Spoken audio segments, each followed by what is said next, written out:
ان اللہ لا یستحیی ان یضرب مثلا ما بعوضة فما فوقها فاما الذین آمنوا فیعلمون انه الحق من ربهم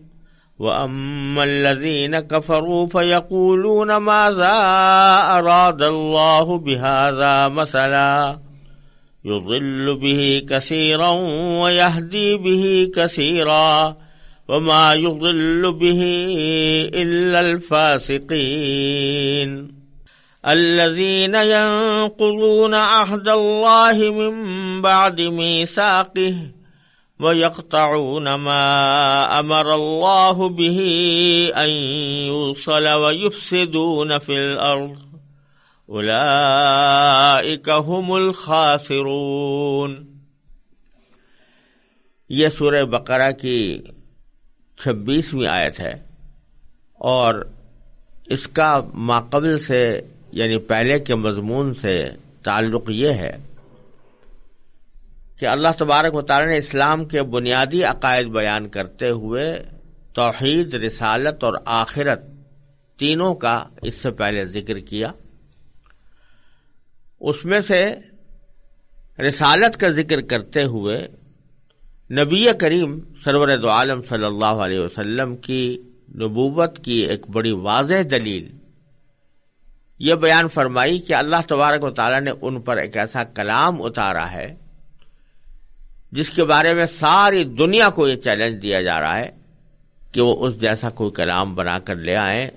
مگر کوئی لا نہیں سکا، نہ لا سکتا ہے۔ یعنی اس کی فصاحت اتنی بڑی، اس کی بلاغت ایسی عظیم، اس کا بیان اتنا مؤثر، اور اس کے حقائق اتنے اعلی درجے کے ہیں کہ کوئی بھی شخص اس جیسی کوئی ایک صورت بھی بنا کر نہیں لا سکتا۔ تو یہاں اللہ تبارک و تعالی نے یہ بات ذکر فرمائی ہے اور اس کی طرف اشارہ کیا ہے کہ کافر لوگ جن کو یہ چیلنج دیا گیا تھا وہ اس چیلنج کا کوئی جواب تو دے نہ سکے، یعنی کوئی شخص بھی کوئی ایسی صورت یا کوئی ایسا کلام بنا کر نہیں لا سکا جو قرآن کریم جیسا ہو یا قرآن کریم کی کسی ایک چھوٹی سے چھوٹی صورت جیسا ہو۔ قاعدہ یہ ہوتا ہے کہ جب آدمی کسی بڑے کام سے عاجز ہو جاتا ہے اور لاجواب ہو جاتا ہے تو بعض اوقات وہ بہت ہی اوچھے قسم کے اشکالات اور اعتراضات کیا کرتا ہے۔ اسی قسم کا ایک اوچھا اعتراض بعض کافروں نے قرآن کریم پر یہ کیا تھا کہ آپ کہتے ہیں کہ قرآن کریم بڑی اعلیٰ درجے کی کتاب ہے، اللہ کا کلام ہے اور اس کا مقام بہت اونچا ہے، مگر ہم دیکھتے ہیں کہ اس میں بہت ہی حقیر قسم کی مخلوقات کا ذکر آیا ہے۔ مثلا یہ کہ اس میں ایک جگہ پر فرمایا گیا ہے کہ مکھی کا ذکر ہے، چنانچہ ایک جگہ فرمایا گیا ہے کافروں سے خطاب کرتے ہوئے کہ تم جن بتوں کی عبادت کرتے ہو ان بتوں کی بے بسی کا حال تو یہ ہے کہ اگر کوئی مکھی آ کر ان کی کوئی چیز چھین کر لے جائے تو یہ چھڑانے کی بھی طاقت نہیں رکھتے۔ ان یسلبہم الذباب شیئا لا یستنقذوہ منہ۔ اور یہ بھی کہ یہ لوگ جن بتوں کو تم اللہ تبارک و تعالیٰ کے مثل قرار دیتے ہو یہ کوئی مکھی پیدا کرنے کی بھی طاقت نہیں رکھتے۔ لن یخلقوا ذبابا ولو اجتمعوا لہ۔ اسی طرح ایک موقع پر اللہ تبارک و تعالیٰ نے کافروں کے دلائل کو بودا اور کمزور بیان کرنے کے لیے ان کو مکڑی کی گھر کی سے تشبیہ دی ہے کہ جو کچھ یہ دلائل پیش کرتے ہیں وہ مکڑی کے جالے سے زیادہ، مکڑی کے گھر سے زیادہ بودے اور کمزور ہیں۔ تو یہاں اللہ تبارک و تعالیٰ نے ایک مثال دیتے ہوئے مکڑی کی مثال دی ہے۔ تو جیسا میں نے عرض کیا کہ قرآن کریم کی معانی پر، اس کی فصاحت پر، اس کی بلاغت پر کوئی معقول اعتراض کرنے کا تو موقع ملا نہیں، نہ اس کی مثل لانے کا موقع ملا۔ اس لیے انہوں نے یہ اچھا اعتراض کیا کہ اگر یہ اللہ تبارک و تعالیٰ کی کتاب ہوتی اور اس کا درجہ کوئی بلند ہوتا تو اس میں مکھی اور مکڑی جیسی بے حقیقت اور حقیر چیزوں کا ذکر نہ ہوتا، اور چونکہ اس میں مکھی کا ذکر آیا ہے یا مکڑی کا ذکر آیا ہے یا کسی اور حقیر مخلوق کا ذکر آیا ہے، تو اس لیے ہم اس کو اللہ کا کلام نہیں مان سکتے۔ اس کے جواب میں اللہ تبارک و تعالیٰ نے یہ آیت نازل فرمائی ہے جس کی میں نے ابھی تلاوت کی، اور اس کا ترجمہ یہ ہے کہ اللہ تبارک و تعالیٰ فرماتے ہیں کہ ان اللہ لا یستحیی ان یضرب مثلا ما بعوضۃ فما فوقہا، کہ بے شک اللہ اس بات سے نہیں شرماتا کہ وہ کسی بات کو واضح کرنے کے لیے کوئی بھی مثال دے، چاہے وہ مچھر جیسی معمولی چیز کی ہو یا کسی ایسی چیز کی جو مچھر سے بھی زیادہ معمولی ہو۔ اب جو لوگ مومن ہیں وہ خوب جانتے ہیں کہ یہ مثال ایک حق بات ہے جو ان کے پروردگار کی طرف سے آئی ہے، البتہ جو لوگ کافر ہیں وہ یہی کہتے ہیں کہ بھلا اس حقیر مثال سے اللہ کا کیا مطلب ہے۔ اس طرح اللہ اس مثال سے بہت سے لوگوں کو گمراہی میں مبتلا کرتا ہے اور بہت سو کو ہدایت دیتا ہے، مگر وہ گمراہ انہی کو کرتا ہے جو نافرمان ہیں۔ تو خلاصہ اس جواب کا یہ ہے کہ اللہ تبارک و تعالیٰ نے یہ فرمایا کہ یہ بڑی احمقانہ بات ہے کہ محض کتاب میں مچھر کے یا مکھی کے یا مکڑی کے ذکر آ جانے کی وجہ سے آپ اس کتاب کو قابل اعتراض سمجھیں یا اس کو اللہ کا کلام ماننے سے انکار کریں۔ ارے بھائی، اگر معاملہ ہی مکھی کا بیان کرنا ہوگا، معاملہ ہی مچھر کا بیان کرنا ہوگا یا معاملہ ہی مکڑی کا بیان کرنا ہوگا تو ظاہر ہے کہ اس کی جگہ مچھر مکڑی اور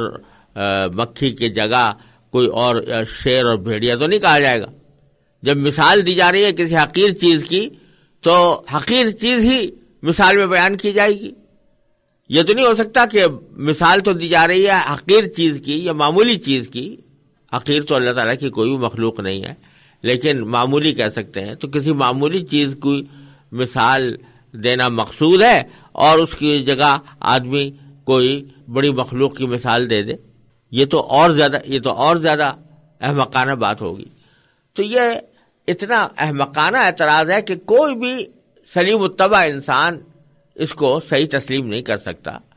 کہ سوال تو یہی ہے کہ جس چیز کی مثال دینی ہے وہ اسی کے مطابق دی جائے گی، اس کو اگر حقیر یا معمولی چیز کی مثال دینی ہے تو معمولی چیز ہی کا ذکر کیا جائے گا۔ اس سے نہ کلام کی فصاحت و بلاغت پہ کوئی اثر پڑتا ہے اور نہ اس کلام کی اعلیٰ درجے کی صفات کے اوپر اس سے کوئی برا اثر پڑتا ہے۔ یہ تو اللہ تبارک و تعالی اگر اس کے برعکس ہوتا کہ مثال تو دینی تھی چھوٹی چیز کی اور ذکر چھوٹی چیز کا آنا تھا اور اس کی جگہ کوئی بڑی چیز کا ذکر کر دیا تو یہ زیادہ فصاحت و بلاغت کے خلاف بات ہوتی اور یہ زیادہ قابل اعتراض ہوتی۔ یہ بات موجود بات تو کوئی بھی قابل اعتراض نہیں ہے، یہ کچھ ایسی ہی بات ہے، ایسے ہی اعتراض ہے جیسے کہ ایک لطیفہ مشہور ہے کہ کوئی شخص دوسرے کے پاس گیا تھا کہ قرآن کریم کا ایک نسخہ میرے لیے تیار کر دو، وہ اچھا کاتب تھا تو اس نے قرآن کریم کا نسخہ تیار کیا اور جب نسخہ تیار کر کے اس کو دیا تو اس نے عجیب معاملہ دیکھا کہ جہاں جہاں شیطان کا لفظ آیا تھا اس نے شیطان کی جگہ کسی پیغمبر کا نام لکھ دیا، یا کسی جگہ جہاں جہاں کافر کا ذکر آیا تھا تو کافر کی جگہ مسلم لکھ دیا۔ تو پوچھا بھائی یہ کیا حرکت کی ہے؟ تو کہنے لگا کہ جی اللہ کا تعالیٰ کا کلام ہے، اس میں شیطان کا ذکر نہیں ہونا چاہیے، اس لیے میں شیطان کی جگہ میں نے یہ مقدس نام لکھ دیے۔ تو یہ اعتراض کچھ اسی قسم کا تھا کہ یہ مکھی اور مچھر کا ذکر کیوں آ رہا ہے قرآن کریم میں۔ ایک معمولی عقل کا آدمی بھی اس کو صحیح تسلیم نہیں کر سکتا۔ یہ بات کہنے کے دوران اللہ تبارک و تعالی نے ایک اہم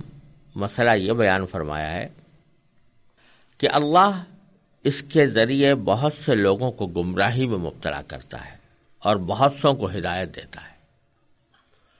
مگر گمراہ انہی کو کرتا ہے جو نافرمان ہے۔ بتلانا یہ مقصود ہے کہ اللہ تبارک و تعالیٰ کی یہ کتاب جو لوگوں کی رہنمائی کے لیے، ہدایت کے لیے آئی ہے، اس کا اصل مقصد تو یہی ہے کہ لوگوں کو ہدایت دے. لیکن جب لوگ ضد پر، ہٹ دھرمی پر آمادہ ہو جائیں اور اتنے اعلیٰ کلام کے مقابلے میں ایسے بیہودہ اعتراضات لگانے لگے ہیں اور انہوں نے اپنا ہٹ دھرمی کا طریقہ اختیار کر لیا ہو، تو پھر اللہ تبارک و تعالی اسی قرآن کے ذریعے ان کو گمراہی میں مبتلا کر دیتے ہیں. اسی لیے قرآن کریم کے بارے میں نبی کریم سرور دو عالم صلی اللہ علیہ وسلم نے ارشاد فرمایا ہے کہ القرآن حجت لک او علیک، یہ قرآن یا تو تمہارے لیے دلیل بنے گا تمہارے نیک اعمال کی، یا تمہارے خلاف دلیل بنے گا آخرت میں. تو قرآن تو نازل ہو رہا تھا صدیق اکبر پر بھی، فاروق اعظم پر بھی، یعنی نازل ہو رہا تھا ان کے لیے بھی، ان کے سامنے پڑھا جا رہا تھا. صدیق اکبر کے لیے بھی، حضرت فاروق اعظم کے لیے بھی، عثمان غنی اور علی مرتضیٰ کے لیے بھی، اور رضی اللہ تعالیٰ عنہ اجمعین، اور سورہ تمام صحابہ کرام کے سامنے. لیکن ان حضرات کی تو ہدایت میں اضافہ کر رہا تھا. اور یہی قرآن ابو جہل اور ابو لہب اور دوسرے کافروں کے سامنے بھی پڑھا جا رہا تھا، مگر جوں قرآن کریم کی آیتیں نازل ہوتی ان کی گمراہی میں اور اضافہ ہوتا. وجہ کیا ہے کہ پہلے قسم کے جو لوگ تھے انہوں نے اپنے دل کے دروازے حق کو قبول کرنے کے لیے بند نہیں کیے تھے، وہ طالب حق تھے. لہذا جب حق بات ان کے سامنے آئی تو انہوں نے بے تأمل ان کو قبول کر لیا. اور دوسرے قسم کے لوگوں نے یہ طے کر رکھا تھا یا قسم کھا رکھی تھی کہ ہمیں ایمان نہیں لانا. جب ایمان نہیں لانا تو ہر طرح کے اعتراضات اس کے اوپر کرنے ہیں. تو اسی قسم کا ایک اعتراض یہ بھی انہوں نے کیا تھا. اس لیے جب انہوں نے ہٹ دھرمی کا طریقہ اپنایا تو پھر اللہ تعالیٰ کی سنت یہ ہے کہ اس ہٹ دھرمی اور عناد کے نتیجے میں پھر اللہ تبارک و تعالیٰ ان کو گمراہی میں ہی پڑا رہنے دیتا ہے. یہی معنی ہے کہ اللہ تعالیٰ اس کے ذریعے بہت سوں کو تو ہدایت عطا فرماتا ہے اور بہت سوں کو گمراہی میں مبتلا کرتا ہے. لیکن ساتھ ہی فرما دیا کہ گمراہ انہی کو کرتا ہے جو نافرمان ہے، یعنی جو پہلے ہی سے یہ بات طے کیے بیٹھے ہیں کہ ہمیں بات ماننی نہیں ہے. تو ظاہر ہے جب انہوں نے خود وہ راستہ اختیار کر لیا تو اللہ تبارک و تعالیٰ بھی ان کو گمراہی میں پڑا رہنے دیتا ہے اور گمراہ کر دیتا ہے. لہذا اس سے سبق یہ مل رہا ہے کہ آدمی کو ہر وقت حق کا طالب رہنا چاہیے اور ہر وقت اس کو یہ ذہن میں رکھنا چاہیے کہ مجھے حق کی ضرورت ہے اور حق کی جو بات بھی میرے سامنے آئے گی میں اس کو قبول کروں گا. اور کسی ایک بات کے اوپر آدمی اس طرح جم کر بیٹھ جائے کہ کتنے ہی دلائل اس کے مقابلے پر لائے جا رہے ہوں اور وہ اس کو ماننے کے لیے تیار نہ ہو، قسم کھا کر بیٹھا ہوا ہو کہ میں اس کو مانوں گا نہیں، تو پھر اللہ بچائے یہ چیز اس کی گمراہی کا ذریعہ بن جاتی ہے اور اللہ تبارک و تعالیٰ اس کی وجہ سے گمراہ کر دیتا ہے. پھر اگلی آیتوں میں اللہ تبارک و تعالیٰ نے جو فرمایا تھا کہ صرف نافرمانوں ہی کو گمراہ کرتا ہے، تو اس نافرمانوں کی کچھ صفات بیان فرمائی. کوئی نافرمان لوگ کیسے ہیں، کیسے ہوتے ہیں، تو وہ اگلی آیت میں ان کا بیان فرمایا ہے کہ الذین ینقضون عہد اللہ من بعد میثاقہ ویقطعون ما امر اللہ بہ ان یوصل ویفسدون فی الارض اولئک هم الخاسرون. تو یہ تین صفتیں بیان فرمائی کہ فاسق لوگ یا نافرمان لوگ کون ہیں. وہ جو اللہ سے کیے ہوئے عہد کو پختہ کرنے کے بعد بھی توڑ دیتے ہیں اور جن رشتوں کو اللہ نے جوڑنے کا حکم دیا ہے انہیں کاٹ ڈالتے ہیں اور زمین میں فساد مچاتے ہیں. ایسے ہی لوگ بڑا نقصان اٹھانے والے ہیں. نافرمانوں کی اللہ تبارک و تعالی نے یہاں پر تین صفات ذکر فرمائی ہیں. ایک یہ کہ وہ عہد کو پکا کرنے کے بعد توڑ دیتے ہیں.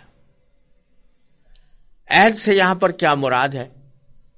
بہت سے مفسرین نے یہ فرمایا ہے کہ اس عہد سے مراد وہ عہد الست ہے جس کا ذکر آگے سورہ اعراف میں آنے والا ہے کہ اللہ تبارک و تعالی نے تمام روحوں کو جمع کر کے ان سے یہ عہد لیا تھا کہ الست بربکم، کیا میں تمہارا پروردگار نہیں ہوں؟ سب نے اللہ تعالیٰ کے پروردگار ہونے کا اقرار کر کے یہ عہد کیا تھا کہ وہ اللہ تعالیٰ کی اطاعت کریں گے۔ اور پھر جو فرمایا کہ عہد کو پکا کرنے کے بعد، تو پکا کرنے سے مراد بظاہر یہ ہے کہ ہر دور میں اللہ تعالیٰ کے پیغمبر آتے رہے ہیں جو اس عہد کو یاد دلا کر اللہ تعالیٰ کے خالق و مالک ہونے پر دلائل قائم کرتے رہے ہیں اور ان کو اس عہد کے اوپر قائم رہنے کی تاکید کرتے رہے ہیں۔ تو عہد تو وہ الست میں ہوا تھا، اور من بعد میثاق ہی اس کو مزید پختہ کرنے کے لیے اللہ تعالیٰ پیغمبر بھیجتے رہے ہیں۔ ان پیغمبروں کی تعلیمات اور ہدایات کے سننے کے باوجود اور ان کے معجزات کو آنکھوں سے دیکھنے کے باوجود، ان کی تعلیمات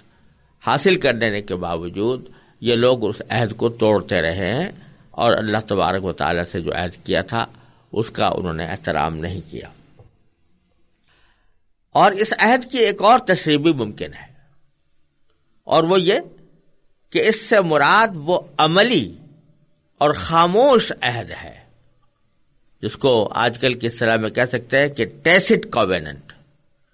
ہے، جو ہر انسان پیدا ہوتے ہی اپنے خالق اور مالک سے کرتا ہے۔ یہ ایسا ہی ہے جیسے ہر شخص جو کسی ملک میں پیدا ہوتا ہے وہ اس ملک کا شہری ہونے کے ناطے یہ خاموش عہد کرتا ہے کہ وہ اس ملک کے قوانین کا پابند ہوگا، خواہ زبان سے اس نے کچھ نہ کہا ہو، لیکن اس کا کسی ملک میں پیدا ہونا ہی اس عہد کے قائم مقام ہے۔ یہی وجہ ہے کہ جو لوگ کسی ملک کے اندر پیدا ہوتے ہیں ان کو اس ملک کا شہری قرار دینے کے لیے کسی عہد نامے کو پڑھنے کی ضرورت نہیں ہوتی، اور نہ اس کے لیے کوئی باقاعدہ اہتمام کرنا پڑتا ہے۔ وہ پیدا ہو گئے تو بس خود بخود اس ملک کے شہری بن گئے۔ لیکن جو لوگ جو باہر سے آتے ہیں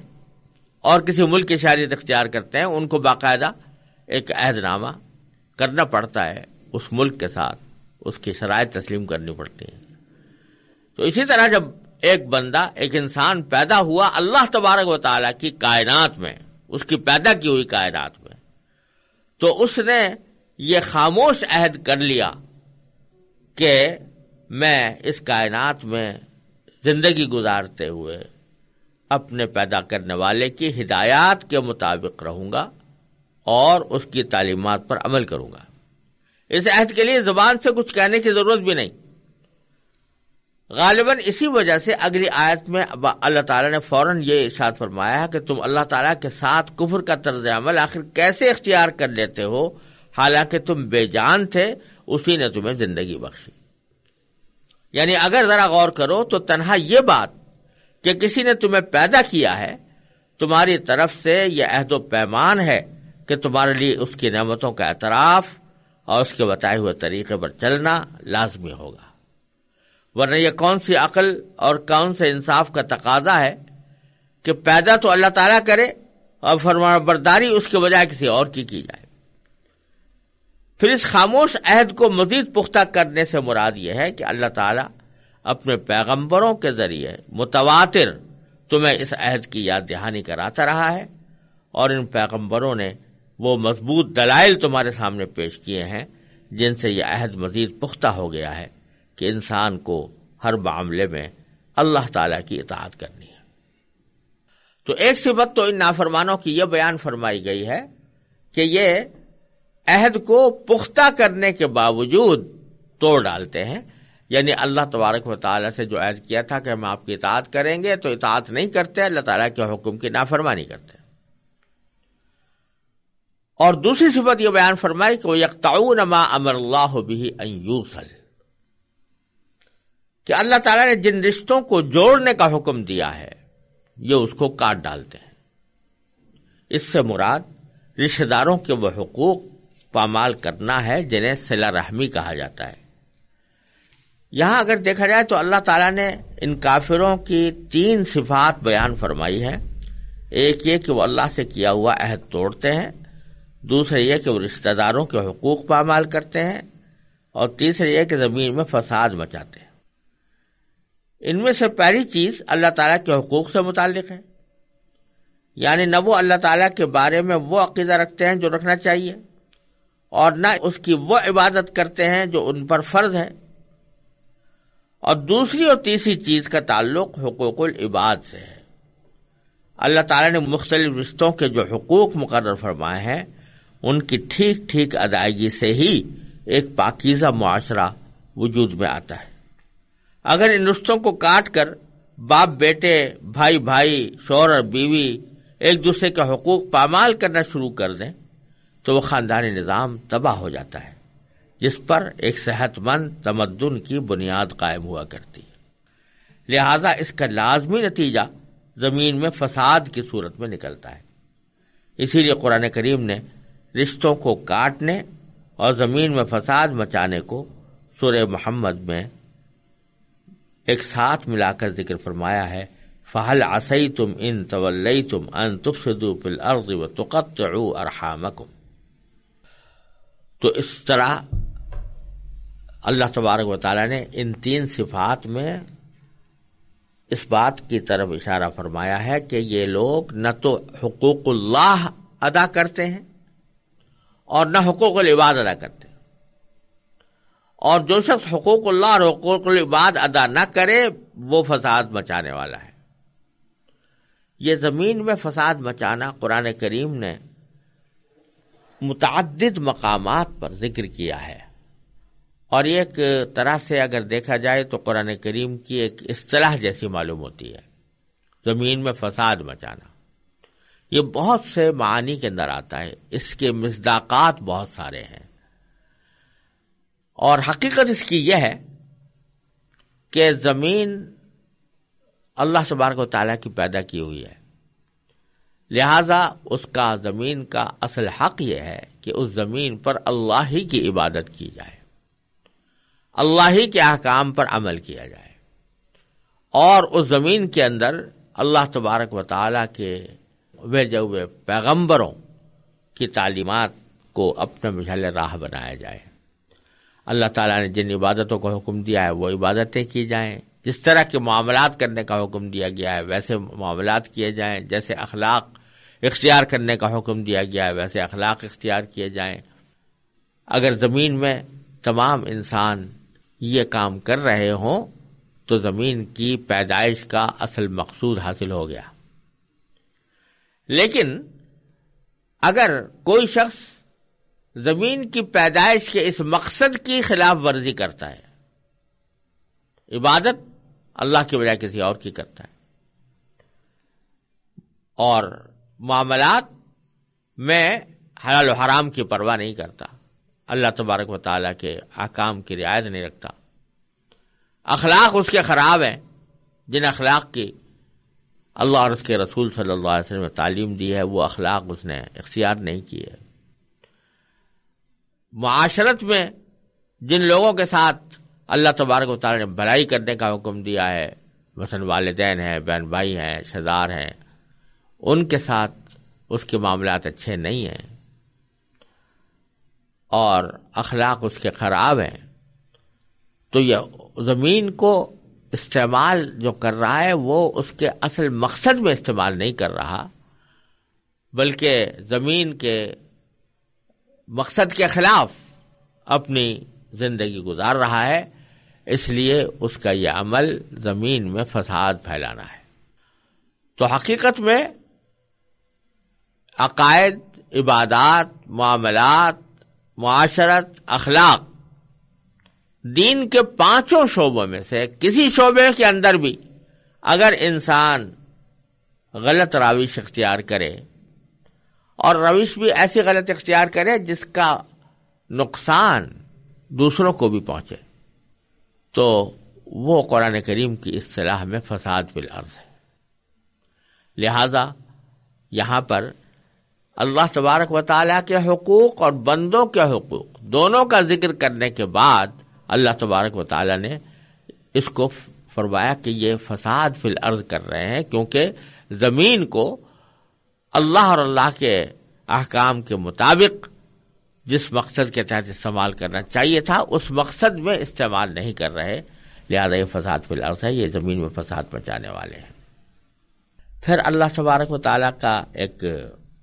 اسلوب یہ ہے کہ جب کوئی حقیقت بیان فرماتے ہیں اور لوگوں کو کسی حقیقت کی طرف دعوت دیتے ہیں یا کسی حکم کا کسی کو پابند بناتے ہیں، تو صرف ایک قانونی انداز میں ایک حکم جاری کر دینے کا طریقہ نہیں ہے اللہ تبارک و تعالیٰ کا، کیونکہ اللہ تبارک و تعالیٰ جہاں حاکم ہے وہاں رب بھی ہیں، پروردگار بھی ہیں، رحیم و کریم بھی ہیں، لہذا وہ صرف قانون جاری کر دینے پر اکتفا نہیں فرماتے، بلکہ قانون کے آگے پیچھے کوئی ایسا اسلوب بھی اختیار فرماتے ہیں جو نصیحت کا اسلوب ہوتا ہے، شفقت کا اسلوب ہوتا ہے اور بلانے والا ہوتا ہے، دل میں نرمی پیدا کرنے والا ہوتا ہے۔ چنانچہ اللہ تبارک و تعالیٰ نے اس کی اگلی آیت میں وہی اسلوب اختیار کرتے ہوئے کہ یہ جو ہم نے تمہیں 3 عقائد کی طرف دعوت دی ہے،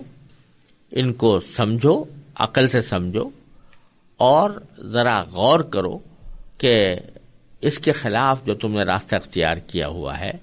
وہ تمہارے لیے کتنا نامناسب ہے۔ چنانچہ فرمایا کیف تکفرون باللہ وکنتم امواتا فاحیاکم ثم یمیتکم ثم یحییکم ثم الیہ ترجعون، یعنی تم اللہ کے ساتھ کفر کا طرز عمل آخر کیسے اختیار کر لیتے ہو، حالانکہ تم بے جان تھے، اسی نے تمہیں زندگی بخشی، پھر وہی تمہیں موت دے گا، پھر وہی تم کو دوبارہ زندہ کرے گا اور پھر تم اسی کے پاس لوٹ کر جاؤ گے۔ یہ وہ ناصحانہ مشفقانہ انداز ہے کہ عقلی باتیں تو اپنی جگہ پر رہیں اور عقلی دلائل اپنی جگہ پر رہے، لیکن خود سوچو کہ تم خود یہ تسلیم کرتے ہو کہ تم بے جان تھے، اللہ تعالیٰ نے تمہیں زندگی بخشی اور موت آئے گی تو وہ بھی اسی کی طرف سے آئے گی، اور حقیقت تو یہ ہے کہ اس کے بعد پھر لوٹ کر تو اسی کے پاس جاؤ گے، تو پھر اللہ کے ساتھ کفر کا طرز عمل تم کیسے اختیار کر لیتے ہو؟ یہ ایک ناصحانہ اور مشفقانہ انداز میں یہ جملہ فرمایا۔ اور پھر اگلی آیت میں اللہ تبارک و تعالی نے اپنے ان انعامات کا ذکر کیا جو پوری انسانیت کے اوپر حاوی ہے۔ فرمایا هو الذی خلق لکم ما فی الارض جمیعا ثم استوى الى السماء فسواهن 7 سماوات وهو بكل شيء علیم، یعنی وہی ہے جس نے زمین میں جو کچھ ہے تمہارے لیے پیدا کیا، پھر وہ آسمان کی طرف متوجہ ہوا، چنانچہ ان کو 7 آسمانوں کی شکل میں ٹھیک ٹھیک بنا دیا، اور وہ ہر چیز کا پورا علم رکھنے والا ہے۔ یعنی اللہ تبارک و تعالیٰ نے اپنے احسانات، بندوں کے اوپر جو احسانات ہیں اور جو نعمتیں اللہ تعالیٰ نے بندوں پر نازل فرمائی ہیں، ان کا ایک خلاصہ اس طرح بیان فرما دیا کہ اللہ تبارک و تعالیٰ نے تم کو نہ صرف یہ کہ تم کو پیدا کیا ہے، بلکہ زمین میں جو کچھ ہے تمہارے لیے پیدا کیا، یعنی زمین میں جو چیزیں اگ رہی ہیں وہ تمہارے لیے ہیں، جو درخت ہیں وہ تمہارے لیے ہیں، جو پھل ہیں وہ تمہارے لیے ہیں، جو ترکاریاں ہیں وہ تمہارے لیے ہیں، جو جانور ہیں وہ تمہارے لیے ہیں۔ اللہ تبارک و تعالیٰ نے تمہارے لیے یہ ساری چیزیں پیدا کی ہیں، اور اللہ تبارک و تعالیٰ نے ان کو تمہارے لیے حلال کیا ہے۔ اور یہیں سے فقہاء کرام نے یہ مسئلہ بھی مستنبط کیا ہے کہ اس کائنات میں جتنی بھی چیزیں ہیں اللہ تبارک و تعالیٰ کی پیدا کی ہوئی ہیں، ان کا استعمال میں اصل یہ ہے کہ بندے کے لیے وہ حلال ہے، تاوقت کہ کسی چیز کی حرمت کی کوئی دلیل نہ آ جائے، جب تک حرمت کا کوئی حکم نہ آ جائے، ناجائز ہونے کا حکم نہ آ جائے، یا قرآن کریم میں یا نبی کریم صلی اللہ علیہ وسلم کی احادیث میں، تو اس وقت تک ہم کسی چیز کو حرام نہیں کہہ سکتے، ناجائز نہیں کہہ سکتے، بلکہ چونکہ اللہ تعالیٰ نے زمین کی ساری چیزیں ہمارے نفع کے لیے پیدا کی ہیں، لہذا وہ اس وقت تک حلال رہیں گی جب تک کہ ان کے خلاف کوئی حلال ہونے کے خلاف کوئی دلیل ہمارے سامنے نہ آ جائے۔ تو اللہ تعالیٰ فرما رہے ہیں کہ زمین میں تو یہ حال ہے کہ ہم نے تمہارے لیے سب کچھ تمہارے لیے پیدا کیا، اور پھر ہم نے فرمایا کہ آسمان بھی پیدا کیے اور 7 اوپر تیرے نیچے آسمان پیدا کیے ہیں، وہ بھی ہمارا ہی کارنامہ ہے۔ اور یہ مشرکین عرب بھی مانتے تھے کہ آسمان کو پیدا کرنے والا اللہ تعالیٰ ہے۔ تو جب یہ بات مانتے ہو تو پھر کیسے تمہارا دل اس بات پر آمادہ ہو جاتا ہے کہ اس کی عبادت کو چھوڑ کر کسی اور کی عبادت اور بندگی شروع کر دو؟ وَهُوَ بِكُلِّ شَيْءٍ عَلِيمٌ، اور وہ اللہ تعالیٰ ہر چیز کو خوب جاننے والا ہے۔